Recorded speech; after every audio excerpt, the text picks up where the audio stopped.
सटल रहे चीज जौन सटल रहे चीज जौन फाटले सखी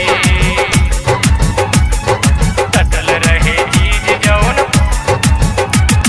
सखी रे अपन मत में रही पहले राते घूंघट में रही पहले राते घूंघट में रही सखी रे अपन मत में रही पहले राते घूंघट में रही पियावा हाथ पकड़ जीव कापले सखी सटल रहे चीज जौन फाटले सखी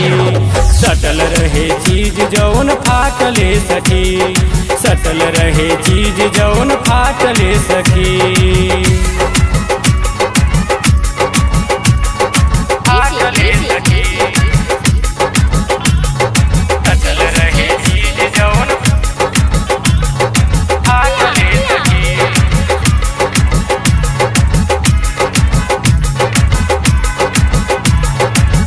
रोएला बरसाया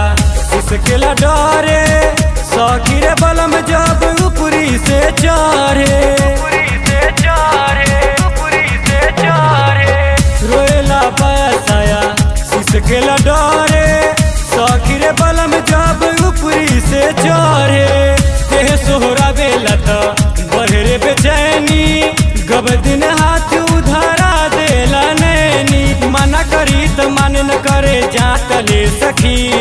सटल रहे चीज जौन फाटले सखी हाय हाय सटल रहे चीज जौन फाटले सखी सटल रहे चीज जौन फाटले सखी फाटले सखी सटल रहे चीज जौन फाटले सखी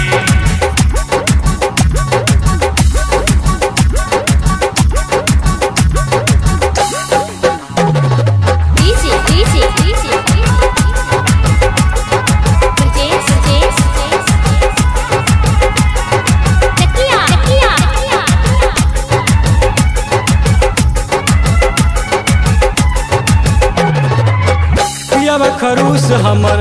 खोज भर दिन में का कही सखी उ त माने न महीना में मानना महीना में मानना महीना में पियावा खरूस हमर खोज भर दिन में का कही सखी उ त माने न महीना में देह दुबरैल बा